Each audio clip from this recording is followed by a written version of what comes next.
La historia de Frida Kahlo. A ver, no es solo la de una pintora, ¿no?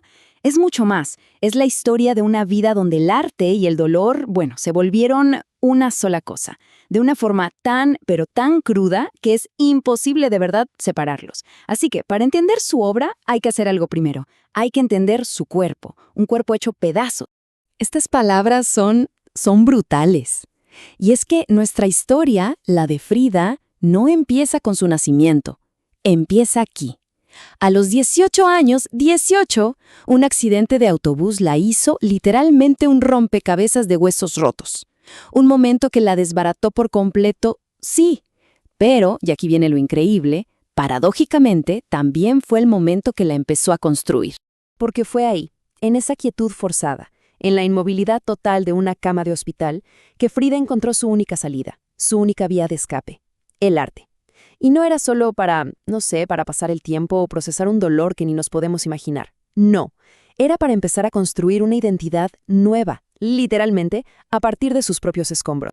Y es que este comienzo, así, todo fragmentado, va a definir absolutamente toda su carrera. Para ella, el dolor no fue nada más un tema para pintar, ¿eh? No, fue su pincel, fue su lienzo, fue su materia prima.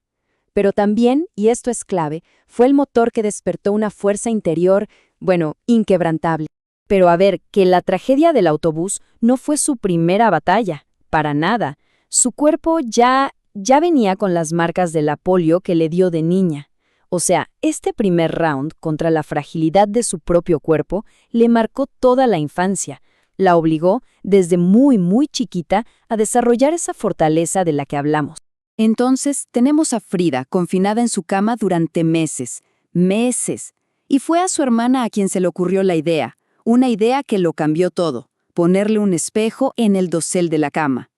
Piénsenlo, atrapada, sin poder moverse, el único paisaje que podía explorar era ella misma, su propio rostro.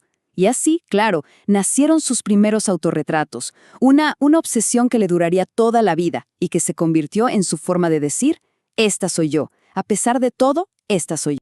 Pero bueno, si el dolor físico fue un pilar que sostuvo o que sacudió su vida, el dolor emocional fue el otro. Y ese pilar, vaya que sí tiene nombre y apellido, Diego Rivera.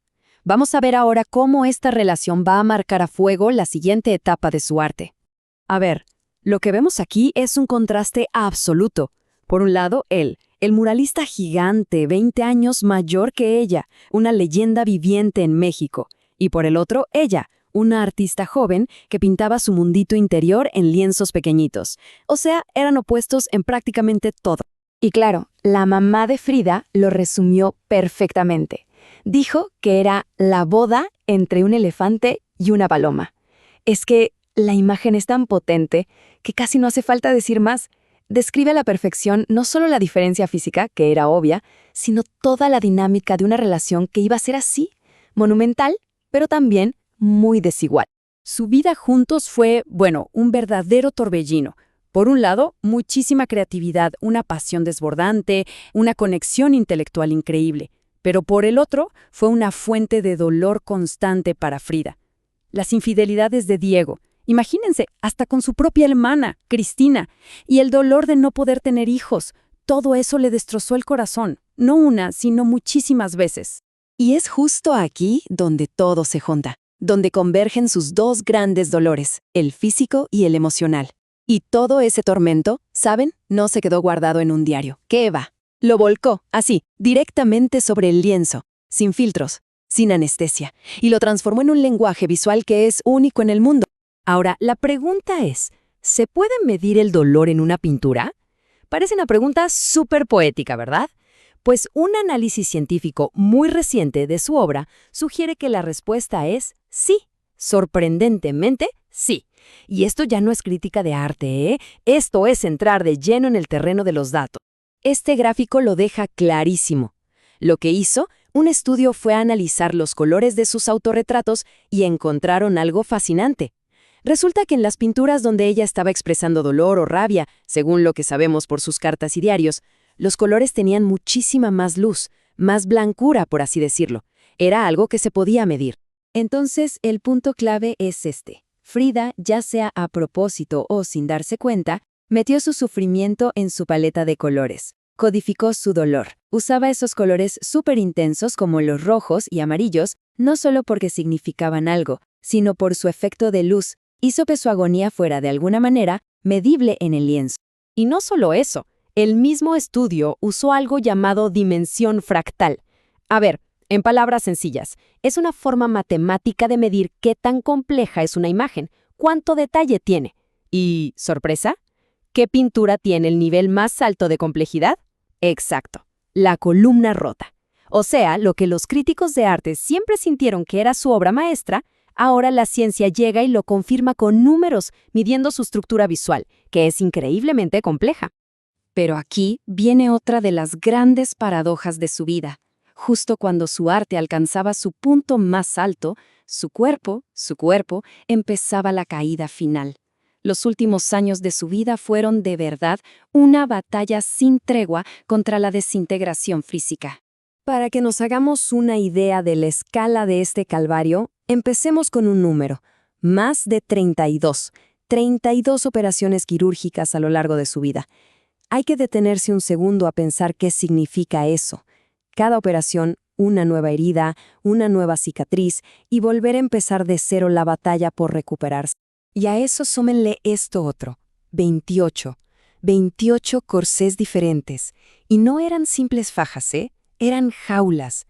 Jaulas de acero, de cuero, de yeso, que sí, la sostenían, pero al mismo tiempo la aprisionaban. Se volvieron como una segunda piel, un recordatorio constante de su cuerpo roto. De hecho, a veces los usaba como otro lienzo, y los pintaba. Y por si fuera poco, solo en un periodo entre 1950 y 1951 pasó 9 meses seguidos en el hospital. 9 meses. Es casi un año entero de su vida encerrada entre 4 paredes, aguantando un procedimiento tras otro. Llegó un punto en que su cuarto de hospital era también su estudio, su casa, su mundo. Y en 1953 llegó el golpe que parecía ser el definitivo. Le amputaron la pierna derecha por la rodilla. La misma pierna que le había atormentado desde que tuvo polio de niña. Pero incluso ahí, en su diario, escribió algo increíble. Pies, ¿para qué los quiero, si tengo alas para volar? Es que esa frase lo dice todo, esa capacidad suya para encontrar poesía y rebeldía en medio de la devastación total. Pero incluso ahí, frente a la desintegración total de su cuerpo, el espíritu de Frida se negó a rendirse, se negó a apagarse. Su acto final no fue de derrota, para nada. Fue una celebración desafiante de la vida, a través del poquito arte que le quedaba por hacer. Miren esta cronología de su último año, es impresionante. En abril, asiste a su primera gran exposición en México. ¿Cómo? Llega en una ambulancia y la meten con todo y su cama a la galería, un acto de voluntad pura. Meses después, en agosto, la amputación. Y al año siguiente, en julio, la muerte.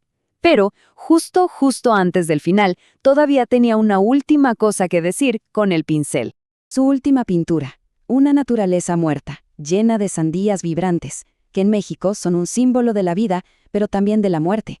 Y sobre una de esas sandías escribió 3 palabras, un mensaje final y desafiante: ¡Viva la vida! A pesar de todo, de absolutamente todo, su último mensaje fue una afirmación. La prueba de que su arte no era solo un diario de su dolor, era la fuente misma de su fuerza para seguir viviendo. Y hoy en día, la Casa Azul, esa casa que fue el epicentro, el corazón de su universo, pues sigue viva. Ahora es el Museo Frida Kahlo, un lugar que le permite a todo el mundo entrar en su espacio más íntimo, y así se asegura que su historia, y su arte, claro, no se olviden nunca. Y así llegamos al final, con esta pregunta flotando en el aire. Frida logró transformar su propio cuerpo fragmentado en un arte que es universal, que es eterno. Al final su cuerpo se rindió, sí, pero su obra la hizo inmortal. Logró convertir una vida rota en un legado increíble que nos enseña algo muy poderoso, que a veces no se trata solo de aguantar el dolor, sino de tener la valentía de transformarlo en otra cosa.